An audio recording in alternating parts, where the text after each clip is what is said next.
Hey guys, so back up here my local trail, Brown Mountain, and I wanted to talk to you about this guy, my old steel Escar Hayduke, and I love riding this bike. Number one, I wanted to point out this old XT M8000 derailleur is just so buttery smooth. It pedals so easily, so smoothly. I think compared to the new Link Glide that I got, this one pedals a lot easier. The only thing is I have an 1146 Sunrace cassette, so I'm limited to that 46. But what I did is I went down to the 30 on the chainring, so that helps out. And I'm going to talk a little bit about why I'm staying 11 speed. And I think that unless you're racing, unless you really want to switch everything over, and you guys know I have several bikes, just stick with 11 speed, and there's so many benefits to that. The other thing I want to talk about is BERD spoked wheels.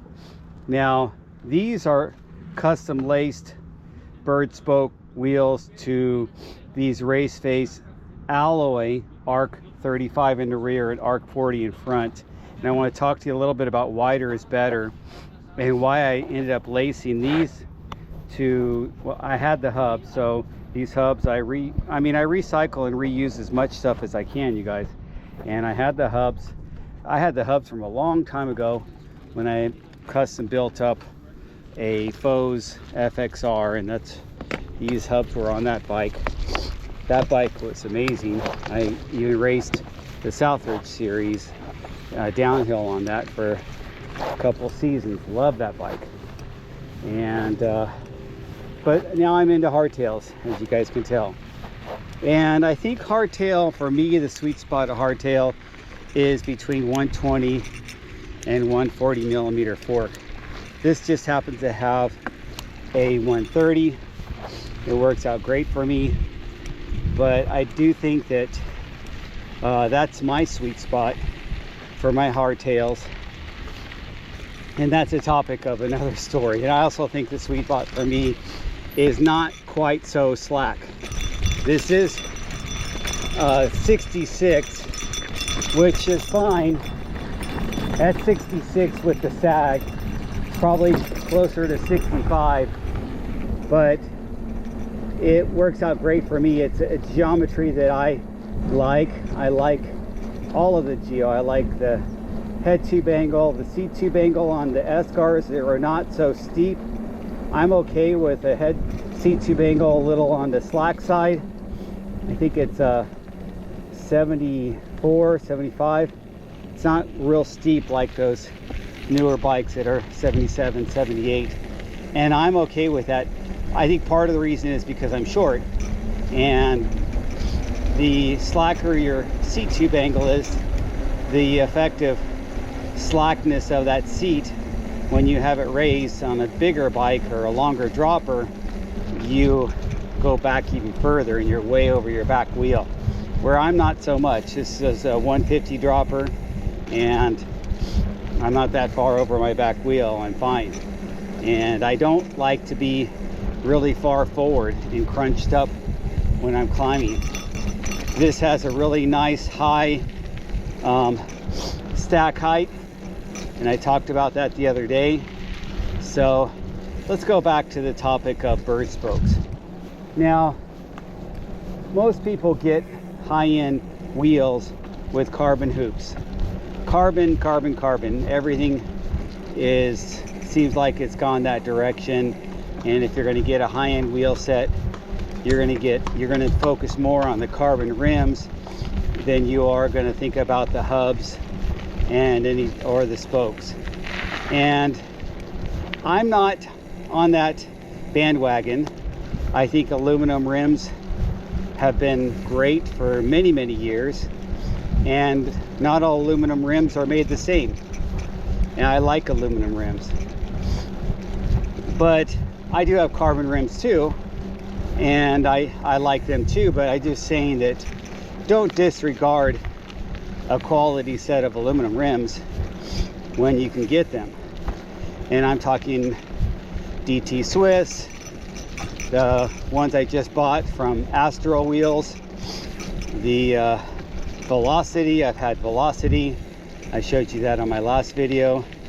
And some of the other smaller, even Chromag. I have some aluminum hoops from Chromag, which are some really amazing aluminum rims. And it's not my first set. I've had a couple sets of those. And I like custom building wheels, or get them custom built. I can't lace them up. I have to have somebody else do it. But I can, I can mess with them and redish them and true them. I just can't do the full build. So back to the BERD spokes. When I first put these on here, and I'm going to tell you right now so you don't have to look at that video, I was completely astonished by the fact I thought my tire pressure was low. I really felt I had low tire pressure, and there was, why does it feel so soft? And it was the spokes. I double, triple checked the tire pressure, and it wasn't a low tire pressure. It was the spokes felt so compliant with the aluminum rims that it made me have the feeling of low tire pressure. And when you ride a lot, you guys, you know those small nuanced feelings that you notice with your bike, because you're used to your bikes. I don't have a lot of different bikes, but when I ride my bikes, I know them, and I know how my bikes feel. And when I switched and built up the wheel set with the BERD spokes, I was like, wow, this thing feels like it's flat. And I went back, checked it. No, it's aired up. So that was an amazing feeling, especially on a hardtail. Secondly, I want to talk about 11 speed. I feel that we've gotten into this, what's the next best thing, and we need to be on the cutting edge. I'm not a racer, you guys, and racing bikes and having the latest race bike is to no appeal to me. I probably would never ever buy an XC race bike, like a team replica bike, or a gravel race bike, or a road race bike, or a downhill race bike, any of those race bikes.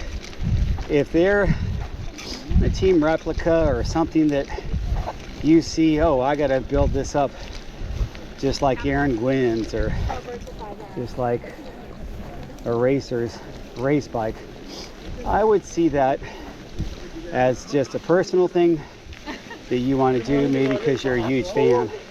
I don't think it's something that most people would do, but I think we get into this feeling like, okay, we're watching them race, we're watching the World Cup, we're seeing them race, and look at that cool bike that racer has. These jumping doubles.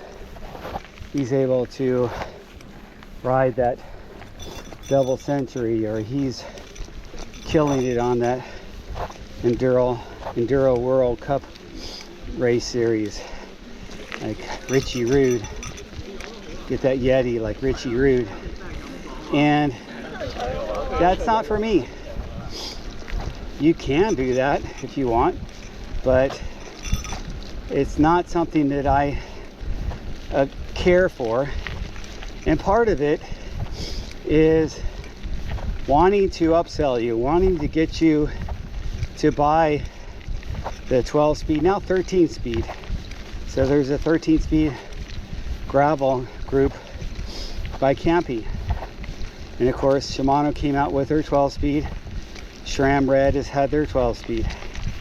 So they're, groups that, yes, are attainable. In the bigger picture of things, buying a real high-end group set or buying a high-end bike is nothing compared to buying like a race car or something else very high-end, like expensive house or expensive vacation at a 5-star hotel. But you probably want to think about that too. Do you want to spend all your money on your toys, or do you want to spend more money on doing something you like that maybe is a little bit more you, I guess, more your happiness?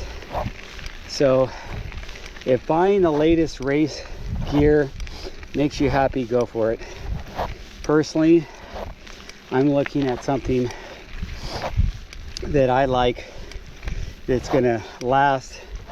I enjoy tinkering and wrenching on my bikes, and I like getting parts that will last a long time, are tunable, rebuildable, reusable. So that's me. And the things I just told you about, the 11 speed, the BERD spokes, because I did reuse my hubs. Not on all my BERD spoke wheels. I have some BERD spoke wheels that have the hook flange. But I like doing things the way I like to do them, and not necessarily the way a racer does them. And having things that are race proven is not something for me. Having things that I've rider proved myself is more like it. So anyway, I'm going to climb my way up Brown Mountain and talk to you guys more later. Let me know in the comments below if you think, number one, are alloy rims and alloy custom wheel sets still a thing? Would you do custom wheel sets with maybe just some high-end hubs but alloy rims? Number two, do you think 11 speed is still a thing? Should Shimano, which they are doing, keep making 11 speed? Do you think you have to have the latest 12 speed? And finally, what do you think matters most when it comes to spending your hard-earned money on a custom bike or a complete bike? Something that's gonna last, or something that is a team replica and the latest technology, the latest group, the latest everything? So I will land my plane right there. Thanks for watching, guys, and let me get up this mountain.